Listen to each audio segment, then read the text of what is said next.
Bien, mis queridos hermanos, estamos una vez más para seguir en la serie expositiva del libro de Job. El libro que tiene por eslogan, un eslogan teológico, cristológico, y se conoce como Yo sé que mi Redentor vive. Eso lo encuentran en el capítulo 19, versículo 25 de este libro. Quiero volver a leer los 6 primeros versículos del capítulo 12, lo cual nos introduce al estudio en la tarde de hoy. Dice así la palabra del Señor. Respondió entonces Job diciendo: Ciertamente vosotros sois el pueblo, y con vosotros morirá la sabiduría. También tengo yo entendimiento como vosotros, no soy yo menos que vosotros. ¿Y quién habrá que no pueda decir otro tanto? Yo soy uno de quien su amigo se mofa, que invoca a Dios y Él le responde. Con todo, el justo y perfecto es escarnecido. Aquel cuyos pies van a resbalar es como una lámpara despreciada de aquel que está a sus anchas. Prosperan las tiendas de los ladrones, y los que provocan a Dios viven seguros, en cuyas manos Él ha puesto cuanto tienen. Amén.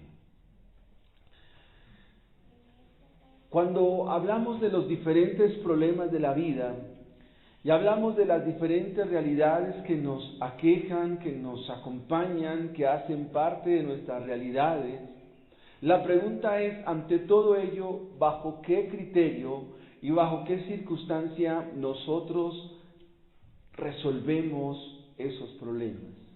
Quiero que usted en este momento liste y pueda elaborar un checklist de sus problemas, de sus dificultades, de sus situaciones, de tal manera que ante esas situaciones podamos observar por qué aún no se han resuelto, por qué aún siguen ahí plasmadas y por qué aún siguen acompañándonos en nuestro diario vivir. Es por ello que hemos titulado la enseñanza de hoy La sabiduría humana versus la sabiduría divina. Cuando el hombre quiere resolver sus problemas, o el hombre de Dios o los creyentes quieren resolver sus problemas a la manera humana, la respuesta es muy sencilla, es muy clara: hay fracaso. Siempre la Biblia nos mostrará que cuando el hombre quiere resolver sus problemas a la manera humana, en sus términos, en sus formas, en sus criterios, en su inteligencia, entonces podemos decir que el ser humano va a fracasar. Viene el proverbista en el libro de los Proverbios, que nos habla precisamente de la sabiduría. Nos va a decir: fíate de Jehová de todo tu corazón, no te apoyes en tu propia prudencia, reconócelo en todos tus caminos y Él enderezará tus veredas. El versículo 1 nos muestra que Job responde a los 3 argumentos que se le dieron, tratando de que tanto Elifaz como Bildad y como Chofar querían dar una explicación acerca del sufrimiento de Job. Pero su explicación en ciertos parámetros era correcta de acuerdo al carácter de Dios, pero de acuerdo a la aplicación de esa teología, entonces venían las equivocaciones. Recuerden que están tratando de descubrir, tratando de descifrar, tratando de argumentar por qué sufren los justos. Y la Biblia nos muestra que los justos sufren. Lo que no sabemos es por qué en el libro de Job. Respondió entonces Job diciendo: Ciertamente vosotros sois el pueblo, y con vosotros morirá la sabiduría. Este primer encabezado, entonces vamos a ver el fracaso de la sabiduría humana, desde el versículo 1 al versículo 6. El fracaso de la sabiduría humana. El versículo 1 nos dice que la sabiduría humana, o la sabiduría que presentaba Elifaz, Bildad y Zofar, esa sabiduría se quedaría con ellas. Si nos habla de una sabiduría que se queda con aquel que va al polvo de la tierra, entonces significa que debe haber otra sabiduría mejor, distinta, verdadera y que es efectiva para resolver los diferentes problemas de nuestra vida. Presente usted en la tarde de hoy un problema, el que sea, de cualquier índole, de cualquier naturaleza, y tengo la plena seguridad de que cualquier problema, cualquier dificultad, el Evangelio lo resuelve. O preguntémonos, ¿habrá algo que el Evangelio no resuelva? Es más, el Evangelio resuelve el más grave de los problemas que tiene el ser humano. ¿Y cuál es? Su pecado. Su pecado, hermano Eduardo. El problema, el mayor problema del ser humano es su pecado, su maldad, su perversidad, su terrible corazón. Es más, de ahí nacen los malos pensamientos, los homicidios. Es el corazón mismo que lleva a las personas a que amen el dinero, a la búsqueda desenfrenada de él, y por el dinero entonces matan al papá, matan a la mamá, hacen cualquier cosa. Porque raíz de todos los males es el amor al dinero. Preguntémonos una vez más, ¿qué problema no resuelve el Evangelio? Si hablamos de problemas en el hogar, ¿cuál es la solución para problemas del hogar? ¿Terapias de familia? No, el Evangelio es suficiente para resolver esos problemas. Si es un alcohólico, entonces yendo a Alcohólicos Anónimos, ¿resolverá el problema? No, no se resuelve ahí. Si es problemas de pareja, entonces, ¿dónde se resuelve? Con el Evangelio. Es decir, la resolución al problema del hombre está en el Evangelio mismo, en el Evangelio de nuestro Señor Jesucristo. Por eso la porción que leemos hoy toma un matiz distinto, porque quien habla es un evangélico, se llama Job, un evangélico que está sufriendo, un evangélico que está en un lugar aislado. Dejo una pregunta para que sea resuelta dentro de 8 días. ¿Cuánto tiempo dura el proceso de Job? Los dejo ahí para que puedan ver cuánto tiempo transcurrió Job llevando este proceso. Finalmente dice el versículo 2, la sabiduría humana morirá en el polvo de la tierra. Versículo 3, también tengo yo entendimiento como vosotros, dice Job. No soy yo menos que vosotros. Él era el hombre más importante de los orientales. Y hace una pregunta, ¿y quién habrá que no pueda decir otro tanto? Yo soy uno de quien su amigo se mofa, que invoca a Dios, y él le responde. Con todo, el justo y perfecto es escarnecido. Y lo que dijimos al comienzo es que en este mundo y en esta tierra, tanto los justos como los impíos, todos sufren por igual. Y una de las ilustraciones que usamos de la vida real es que tanto al pobre como al rico, a los dos, los visita la muerte. Tanto al rico como al pobre los visita la enfermedad. Tanto al rico como al pobre los visitan las dificultades. A unos más, a otros menos, pero nadie está exento de que no atraviese ninguna dificultad en este mundo. Y es lo que nos dice Job.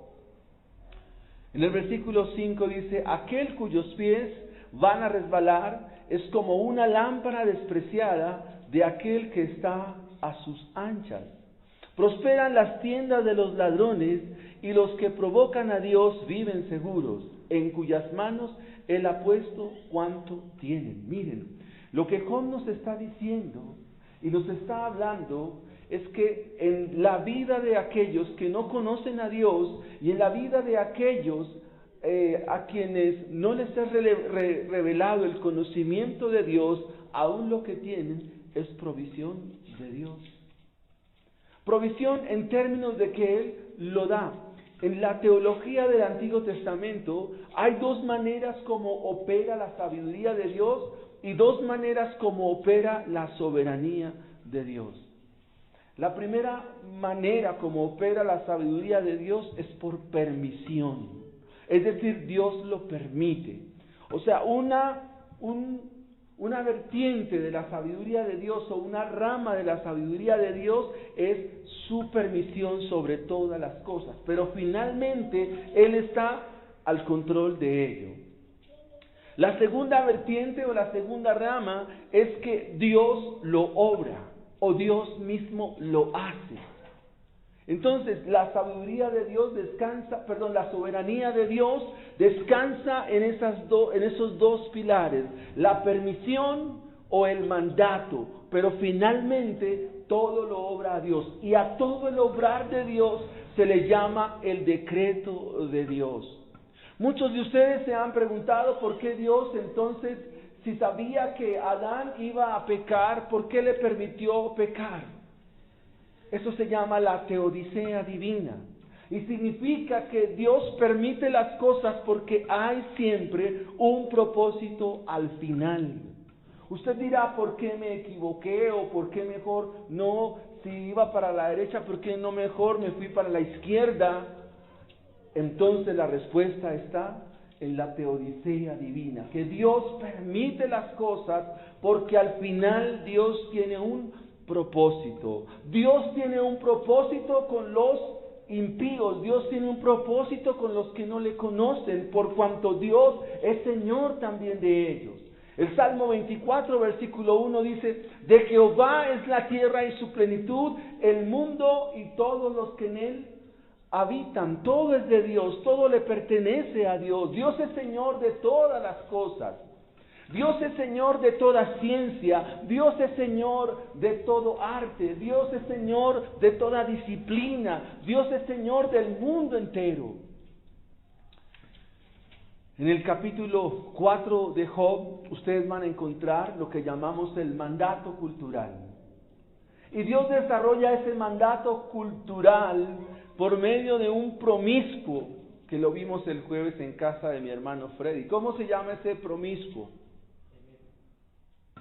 Se llama Lamec, quien toma dos mujeres, Ada y Sila, y la descendencia de sus hijos, unos son los que trabajan en la agricultura, otros trabajan el arte, la música, y eso habla del gran mandato cultural.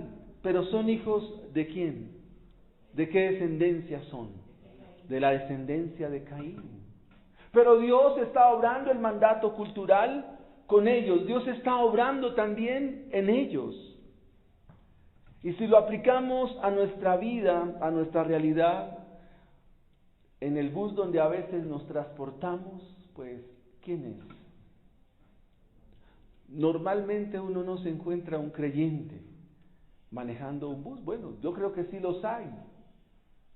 ¿De dónde consumes el pan? ¿Quién lo hace?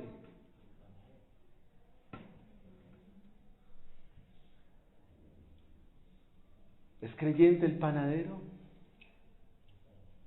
No lo sabemos, pero finalmente nos valemos de él. ¿Y quién proveyó a esta persona que no conoce a Dios pero que hace pan? ¿Quién la proveyó? Dios.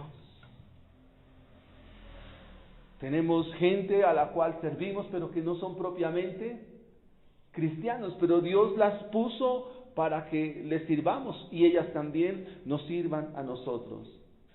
Así que el versículo 6 nos dice que todo el mundo prospera, porque finalmente todo es de Dios. El problema es que si no le conocen, un día van a encontrarse a Dios delante de Él y Dios también les pedirá cuentas. Pero como el punto nos habla del fracaso de la sabiduría humana, es que todo esto converge a un solo punto. ¿Cuál punto?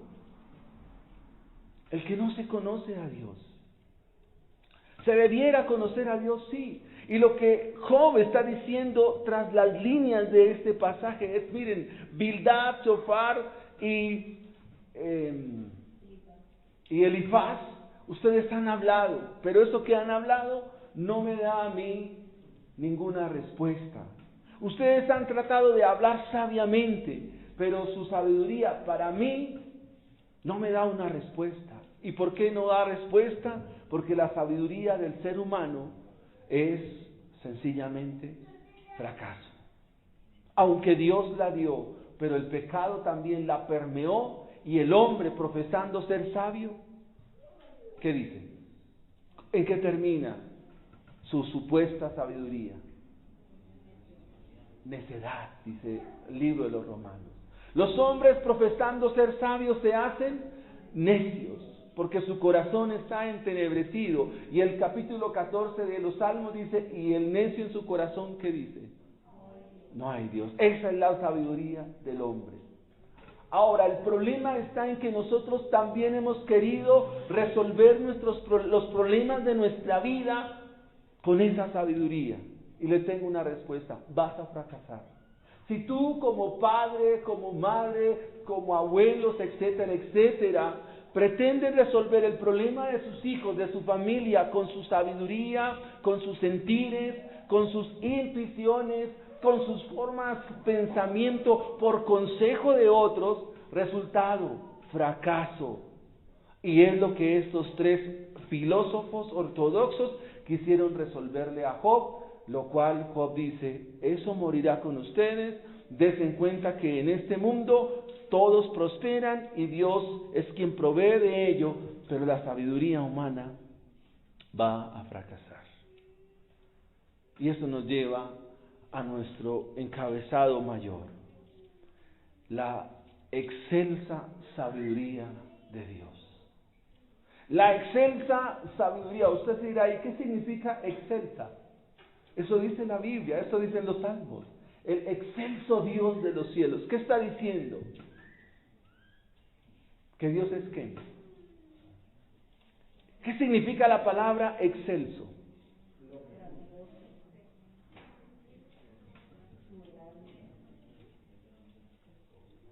Es una manera para describir la excelencia de Dios. Dios es excelente. Y esa es un antropoformismo, una forma humana de describir a Dios, porque esa palabra se le queda corta a lo que es Dios. Porque Dios es mucho más que excelso.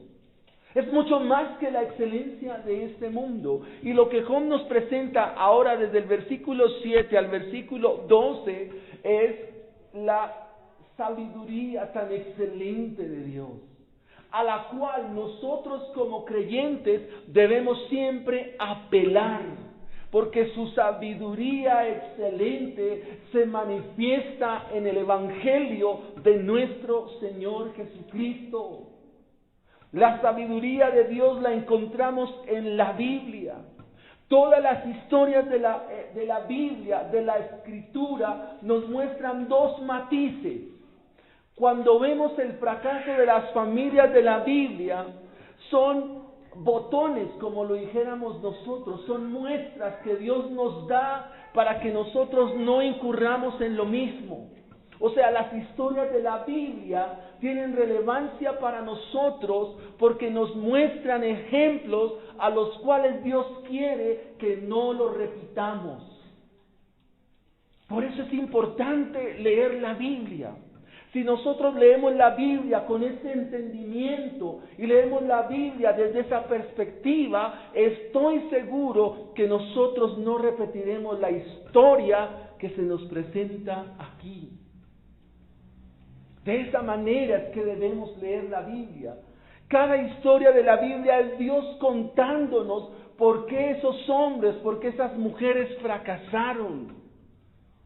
Y ellos fracasaron porque no entendieron que el mensaje de la palabra del Señor es un mensaje que era para alumbrar ese momento, pero como ellos no fueron alumbrados, entonces Dios nos dice a nosotros, espero que cuando ustedes lean este pasaje, ustedes sí sean alumbrados.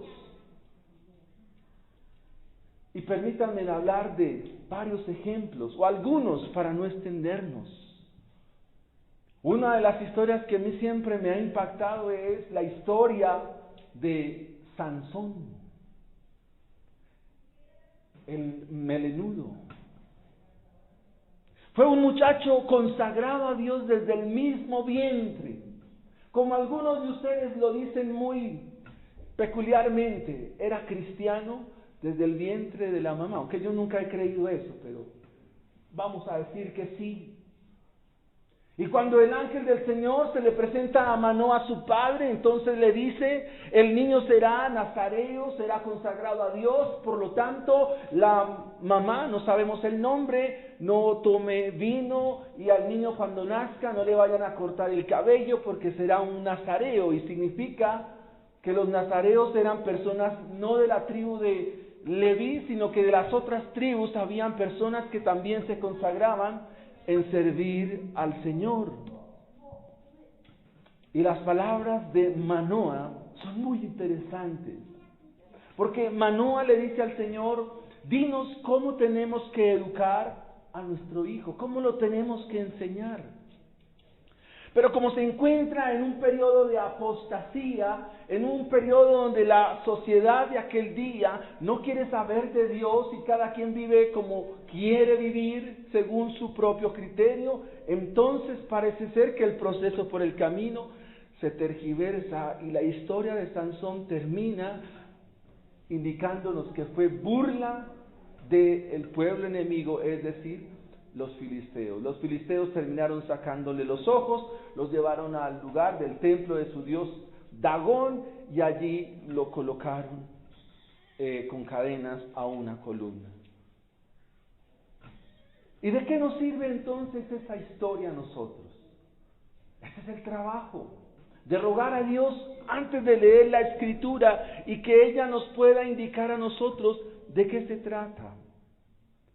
Así que cuando Job nos plantea y nos dice en el versículo 7, y en efecto pregunta ahora a las bestias y ellas te enseñarán, a las aves de los cielos y ellas te mostrarán, o habla a la tierra y ella te enseñará, los peces del mar te lo declararán también, ¿qué cosa de todas está?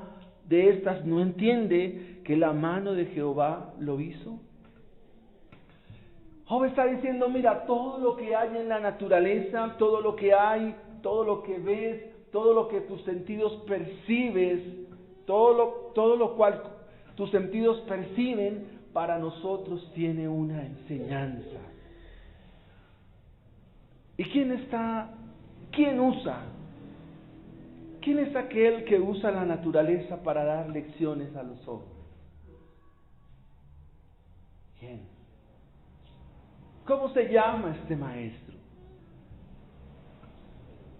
¿Quién dijo, miren las aves de los cielos, que no ciegan y no siembran en graneros, pero vuestro Padre Celestial las alimenta? ¿Quién? ¿De qué maestro estamos hablando? ¿Quién es? El mismo Dios que se revela en este pasaje es Jesucristo. He aquí salió el sembrador a sembrar. ¿Qué estaba enseñando el Señor por medio de este pasaje? Por medio de la parábola del sembrador, está acudiendo a la siembra del trigo. Él usó muchos ejemplos. Está enseñando la obra del Evangelio. Está enseñando el efecto que tiene la palabra de Dios en el corazón, que Él mismo lo hace fértil para su mensaje. Cuando el Señor habla del lagar, ¿de qué estará hablando? Cuando el Señor se va hasta Cesarea de Filipo y comienza a mostrar a la sociedad qué estaba enseñando. Y así que los discípulos podían ver muchas lecciones de la vida práctica. Y Job nos está diciendo, ¿las aves de los cielos pueden enseñarnos? Sí. El libro de los Proverbios nos habla de manera amplia acerca de la diligencia y el trabajo esforzado. El trabajo esforzado, el trabajo diligente, el trabajo es con esmero y con dedicación va a dar resultado, y eso aplica para todas las esferas de nuestra vida. No, Dios no va a bendecir a los vagos. El libro de Proverbios nos habla de la hormiga, dice que sin capitán, pero trabaja, es diligente. Dios nunca va a bendecir las manos de los vagos. Dios no va a bendecir la pereza, porque es pecado. Y eso aplica para todos nosotros. Dios bendice la mano diligente, Dios bendice la mano que se esfuerza, Dios bendice a aquel que va una milla extra. Y de eso la hormiga nos da ejemplo. Salomón toma ejemplo de ello. Mira la hormiga, oh perezoso. Mira la hormiga. Aún todo esto que se llama en el lenguaje literario, las metáforas, comparaciones, símiles, todo ello nos habla de lo que es la vida y la enseñanza de la palabra de Dios. Fábulas. Todo esto nos muestra la enseñanza de la palabra de Dios a partir del consejo divino. Y Dios, el Señor, como el más excelente de los maestros, entonces nos dice que tanto los cielos, que las aves que están en él, que la tierra misma, todo ello nos muestra la gloria de Dios. Y a veces el hombre en sus consejos y en sus suposiciones, en sus argumentos, le roba la gloria a Dios. ¿Cómo? Por ejemplo, uno escucha frases como la sabiduría, la naturaleza es sabia.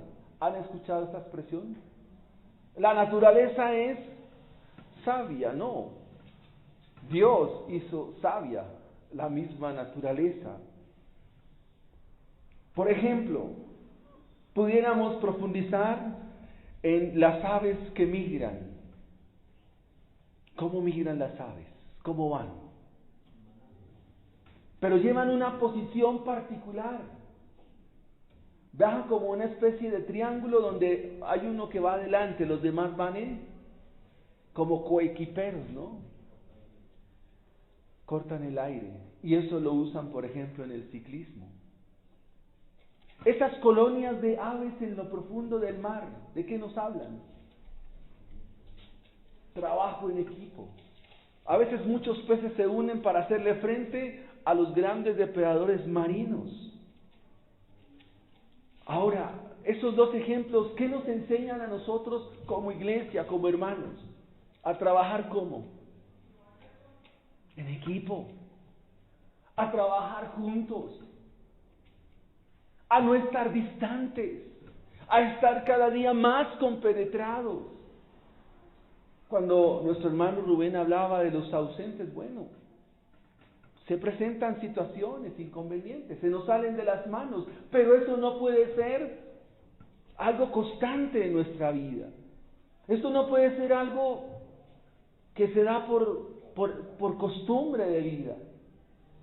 Lo habitual o el hábito de vida es que nosotros crezcamos juntos como equiperos, ayudándonos, orando los unos para con los otros, no abandonando las tareas, sino todo lo contrario, siguiendo, avanzando. Y es lo que Job nos dice de mirarlos, la naturaleza misma, como Dios nos habla a través de ello. El versículo 9 dice, ¿qué cosas de todas no entiende que la mano de Jehová lo hizo? Todo Dios lo ha hecho para nuestra enseñanza, para nuestro provecho y para la gloria de su nombre. Amén. Todo Dios lo hizo.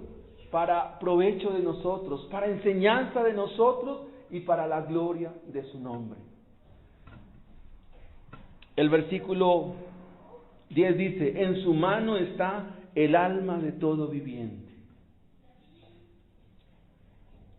Aquí la palabra alma es la palabra hebrea nefesh, que significa tierra más soplo de vida igual alma viviente. Tierra más soplo de vida igual alma viviente. El hombre es un alma viviente. Todo ser que vive está en las manos de Dios. Toda persona sobre la faz de la tierra está en las manos de Dios. Es lo que nos dice Job. Y el hálito de todo el género humano. Ahora, si todo está en las manos de Dios, el aliento de vida, lo que mantiene con vida a los hombres, depende del Creador. Entonces, finalmente o a la larga, ¿quiénes somos nosotros? También el aliento de nuestra vida depende de Dios, y en el mismo momento en que Dios quiera sacar ese aliento, ese día nuestras vidas perecen.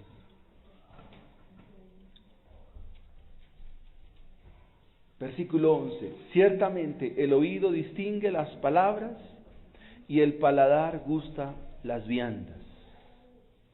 En los ancianos está la ciencia y en la larga edad la inteligencia. Cuando leímos el libro de Crónicas, ¿recuerdan qué fue lo que hizo Roboam? ¿A quién acudió para tomar las decisiones del estado de Judá? ¿A dónde se fue? Donde los jóvenes. Ahora, hay jóvenes muy maduros, pero los amigos de Roboam no eran tan maduros. Si usted lee la Biblia, lo que voy a decir puede que suene a política, pero no es política, porque lo dice la Biblia. Cuando una persona toma las riendas de una nación, bueno, sin el corazón renovado y regenerado por el Evangelio, pues es un fracaso. Pero cuando los destinos de una casa, de un lugar, no se rigen con la sabiduría de Dios, hermanos, no hay proyección. En los ancianos está la ciencia y en la larga edad la inteligencia. ¿Por qué? ¿Por qué se habla de ello? Porque cuando se han trafegado muchos años, se ha trafegado un buen tiempo, entonces podemos decir que hemos adquirido experiencia. Y la experiencia cobra validez cuando esa experiencia la aprovechamos para beneficio de nuestras vidas.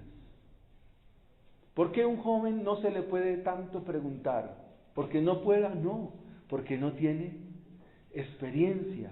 Pero los jóvenes, algo que debieran hacer es acatar el consejo de los mayores. Pero encontramos en la sociedad de nuestros días jóvenes que un mayor les va a hablar y les parece que no debiera hacerlo. Es más, la sociedad de nuestros días a los ancianos ya los desecha. Pero en países como los tigres asiáticos, Corea, Singapur, Taiwán, Malasia, Japón, si hay algo honrado y hay algo que veneran esos pueblos, es la sabiduría de las personas mayores. ¿Por qué? Porque tienen experiencia. En los países nórdicos de Europa, para las empresas, para las grandes compañías, se tiene en cuenta la voz de las personas mayores a los 60 años. ¿Por qué? Porque son de experiencia. En nuestro país, a una persona a los 45 años ya le están diciendo: usted ya no sirve para nada. Fíjense el pensamiento de nuestro tiempo cómo es. Ahora, ¿quiénes son las personas valiosas para una congregación si hacemos la aplicación acá? ¿Quiénes? ¿Quiénes? Esa es la novedad, los ancianos de una iglesia. ¿Por qué? Porque se supone que son maduros. De eso hablamos en el Congreso Espiritual, de la madurez de un anciano de la iglesia. Porque tiene la responsabilidad de cuidar la iglesia y debe conocer profundamente las Escrituras. Porque la sabiduría que Dios le ha dado por medio de la Escritura le sirve para ayudar a enderezar el camino de la congregación.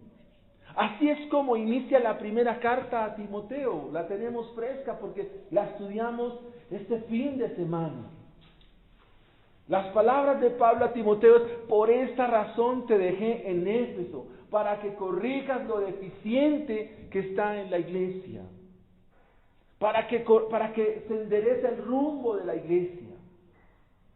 Y hermanos, hay que corregir el rumbo de nuestra iglesia. Por lo menos esa es mi reflexión. O sea, puedo decirles en la tarde de hoy con toda claridad que nuestra iglesia no tiene un norte. O sea, de pronto sí lo tenemos, pero hay que afirmarlo. No podemos seguir así, hermanos. Y es responsabilidad de todos nosotros, de ustedes, hermanos, de ustedes, hermanas, de ustedes, jóvenes. Ustedes son la próxima generación. Yo ya estoy doblando la esquina y algunos hermanos de más años ya la doblaron. Perdieron tiempo valioso de su vida, pero aún hay cosas por hacer. Esas canas que tienen son valiosas. Esa experiencia que usted tiene es valiosa para nuestra iglesia. El pastor Luis decía ayer en la tarde que cuando un hijo le dice a su padre quiere ser pastor, el primer decepcionado es su papá. Y eso me llamó la atención. Porque si hay algo que necesita la iglesia de nuestra hora es pastores. Pastores, necesitamos.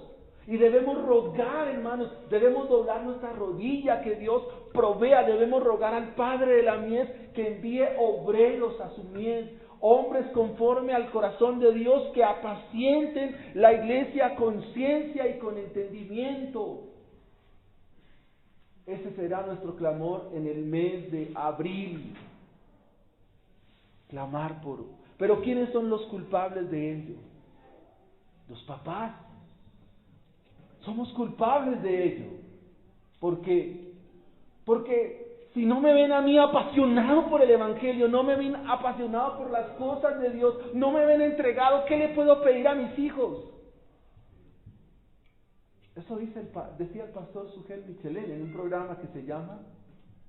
yo no sé cómo se llama el programa, no le hago propaganda a este programa, pero me llamó la atención eso. Dijo, a veces nuestros hijos no nos ven ni siquiera con la Biblia en la mano, no nos ven orando. O sea, ¿qué le pido? ¿Qué le exigimos? Si como papás no nos ven ahí apasionados, mi hijo, vamos para la iglesia, etcétera, etcétera. Y eso también me cae mi corazón. Dice Job, en los ancianos está la ciencia y en la larga edad hay inteligencia, pero inteligencia según el excelso conocimiento de Dios. Y eso nos lleva a nuestro tercer y último encabezado. Versículos 13 al 25. La provisión de esa sabiduría. Hemos visto en primera instancia, ¿qué hemos visto? El fracaso de la sabiduría humana. Hemos visto la excelente sabiduría divina. ¿En dónde se da la excelente sabiduría divina? En la naturaleza, en las personas, en la gente, en la iglesia. Y número 3, ¿de dónde viene esa sabiduría? La provisión de esa sabiduría. ¿Qué dice el versículo 13? Con Dios está la sabiduría y el poder. ¿Quién puede recitarme Juan capítulo 1, versículo 1? En el principio era el Verbo y el Verbo era con Dios. Con Dios está la sabiduría. Y la sabiduría de Dios fue mostrada en la persona de su Hijo Jesucristo. La sabiduría de Dios fue mostrada en la cruz del Calvario, capítulo 1 y 2 de Corintios, de su primera carta. Suyo es el consejo y la inteligencia. Así que para las realidades y dificultades de nuestra vida, tienes una vía y tienes un camino y una provisión.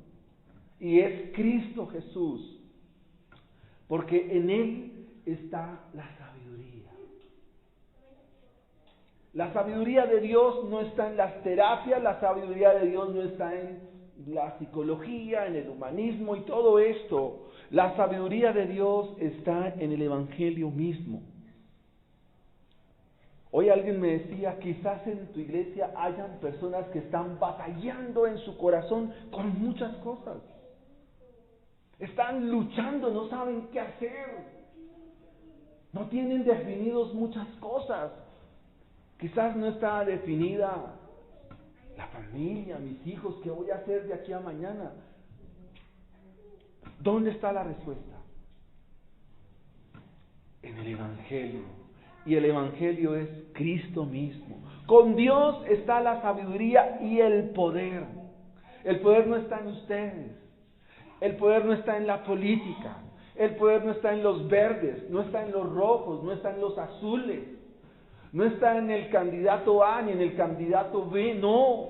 Todo eso es fracaso en esta vida. La solución a su vida, su matrimonio, sus problemas, sus dificultades, sus batallas, el pecado mismo está en Cristo Jesús.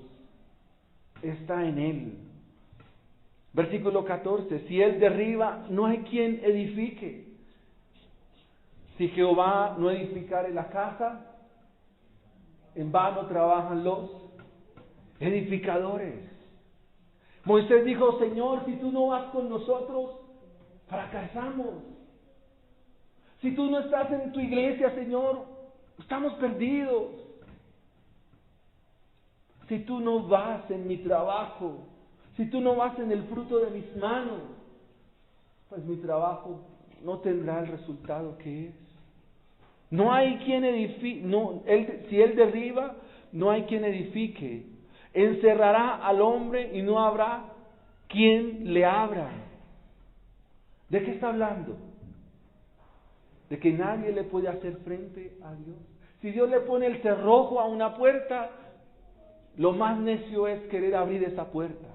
¿Me entienden? O sea, cuando Dios dice no, no le pida a Dios que le diga que sí. Y eso tiene que ver con las relaciones. Por ejemplo, a la hora de conseguir novia. Bueno, en algún momento hablaremos de que el noviazgo no es bíblico. La Biblia no me habla a mí en ninguna parte de noviazgos. Me habla de matrimonio y proyecto de casarse. Pero ese no es el tema. El asunto está que cuando Dios dice no, usted no se empeña en orar, no se empeña en clamar, en ayunar, llorar para que Dios le diga que sí. Hermanos, Dios es inmutable. Es decir, Él no cambia. Cuando Dios dijo sí, es sí. Cuando Dios dijo no, es no. Dios no cambia.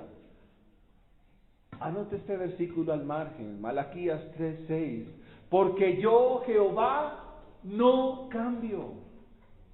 Y si Él no cambia, ¿por qué usted lo quiere hacer? ¿Bajo qué métodos o medios usted quiere hacer cambiar a Dios? Así que si Él le pone cerrojo, usted no pretenda abrirlo porque no lo va a poder hacer. Si hay una puerta que Él cierra, no pretenda abrirla. Pero si Dios le abre una puerta, Dios le dará la bendición ahí. Confía en Dios, poderoso es Dios. ¿Sabe cuál es el problema de nosotros, hermanos? Que hemos querido ser más sabios que Dios. Hemos querido resolver las cosas según nuestra sabiduría y no hemos confiado en Dios y en su palabra. Versículo 15: si Él detiene las aguas, todo se seca. ¿Dónde está esa parte de la escritura? Cuando los israelitas pasaron el Mar Rojo, cuando los levitas iban por el Jordán, Él detuvo el río, abrió el mar. ¿Y cuándo lo cerró?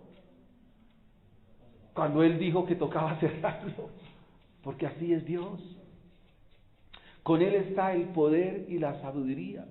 Suyo es el que hierra y el que hace errar. Permítame contarle un ejemplo de la vida real y perdonen, hermanos, si me pongo como ejemplo.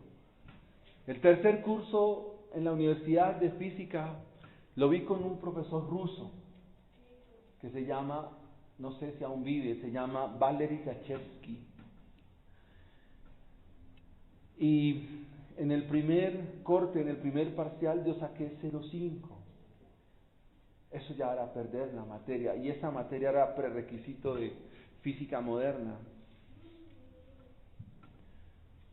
No manejaba la física más complicada que hay, que es la física de Holiday. Y no, yo ya dije, ya perdí. Pero una vez leyendo un pasaje similar que está en Proverbios capítulo 2, versículo 6, que dice: porque de Jehová viene la sabiduría, y de su boca procede el conocimiento y la inteligencia. Hermanos, yo me aferré a ese versículo. Y Dios dio la sabiduría para haber pasado la materia. De los 36 que habíamos, solo 4 pasamos. Porque Dios siempre da la sabiduría. De su boca viene el conocimiento y de Él proviene toda inteligencia. Dios siempre da la sabiduría para resolver las cosas. Pero esa sabiduría está aquí en la palabra del Señor. Y la palabra del Señor nos muestra a su Hijo glorioso Jesucristo. Vamos cerrando en la tarde de hoy. Él hace andar despojados de consejo a los consejeros, pero también entontece a los jueces. Él rompe las cadenas de los tiranos y les ata una soga a sus lomos. A nuestro alrededor hay muchos tiranos. Tenemos un vecino.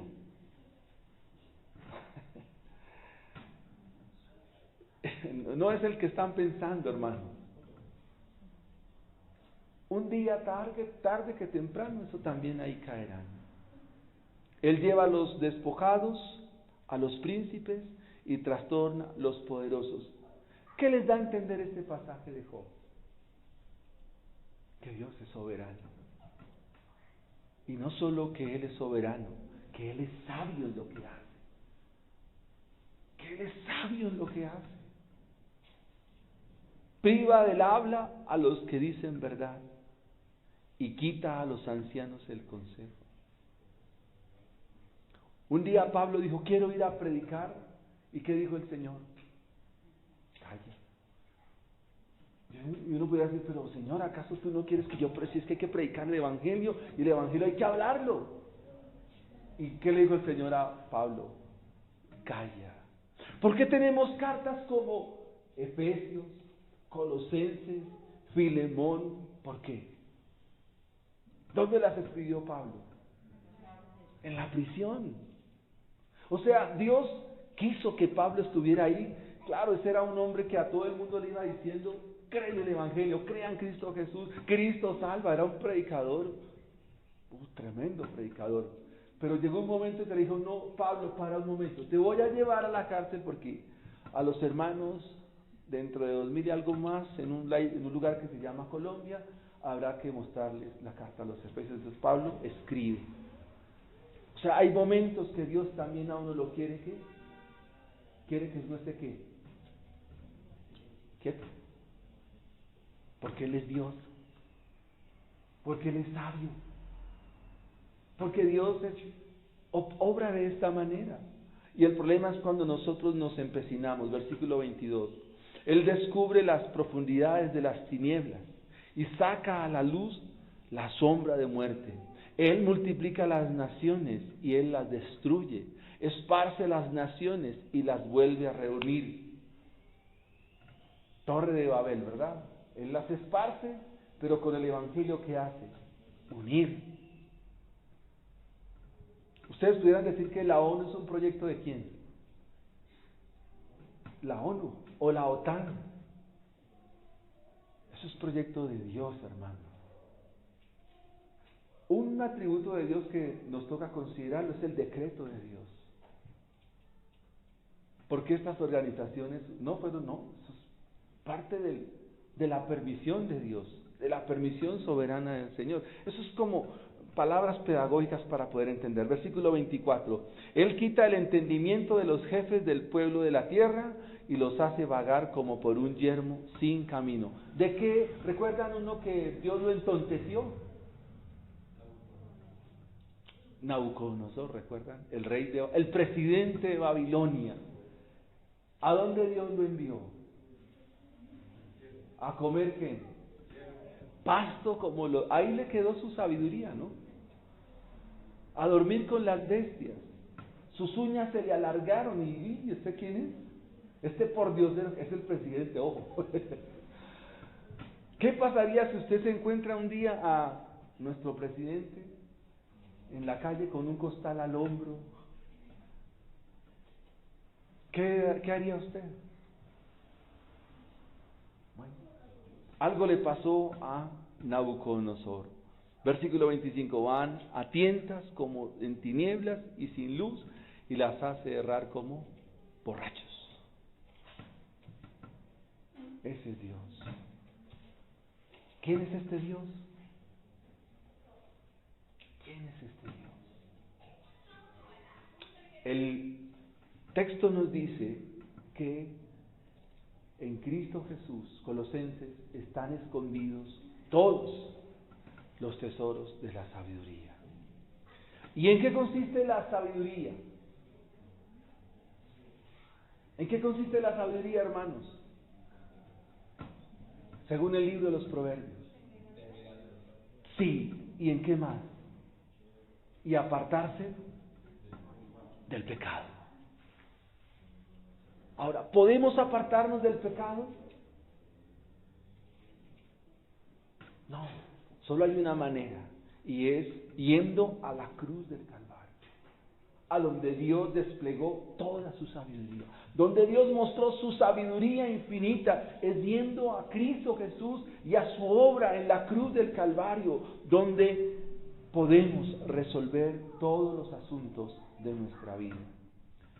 Así que, mis hermanos, en la tarde de hoy vamos a orar al Señor y vamos a encomendarnos a Él. Vamos a orar y a darle gracias por su amor y por su misericordia.